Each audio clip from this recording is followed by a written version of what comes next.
Sometimes in medicine, you have a puzzle where the pieces just don't seem to fit.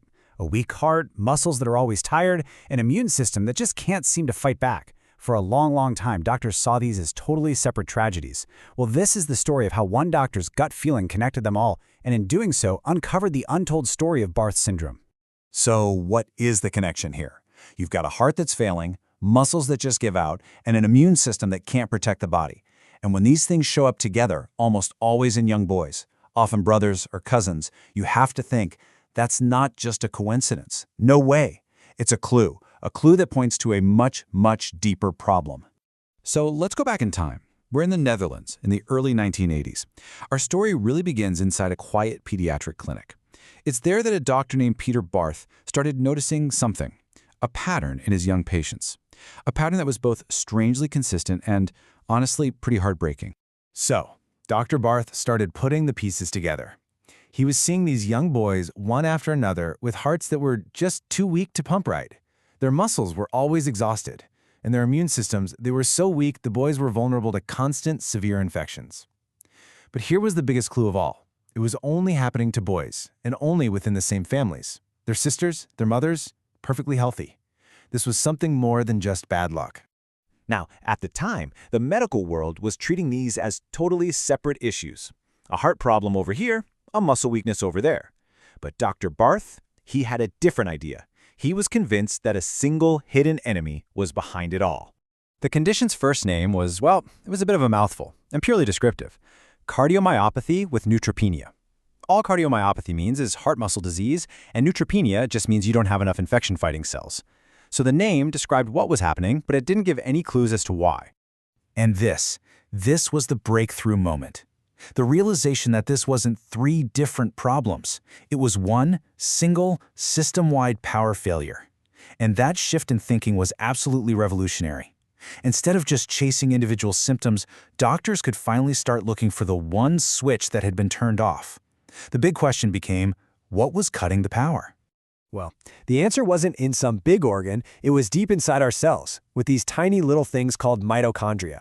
The best way to think of them is as the power plants for your body. They take in fuel, like from the food you eat, and they turn it into the energy that your heart, your muscles, and literally every other part of you needs to work. So you can imagine if these power plants start to go offline, the whole system just starts to shut down. Now, a power failure like this isn't random. It was being caused by a very specific error. And to find that error, scientists had to look at the most fundamental blueprint for a human being, our genetic code. Let's make this super simple. Think of your DNA as a giant library full of recipe books. Now, a single gene, that's just one recipe in one of those books.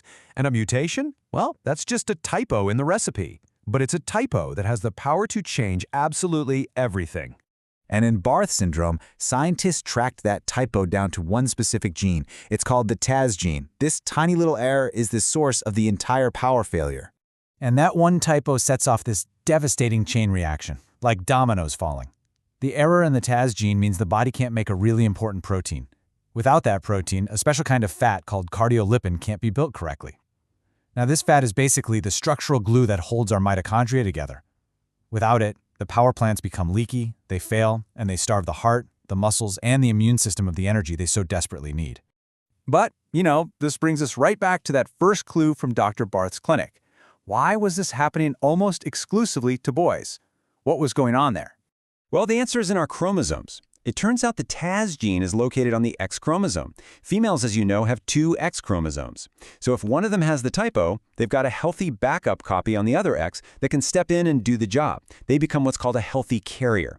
But males only have one X chromosome. So if that single copy has the typo, there's no backup. The disease shows up. And this, of course, leads to a really critical piece of information for families. For a mother who carries the gene, there's a 50% chance, a coin flip, with every single son she has, that he will inherit the condition.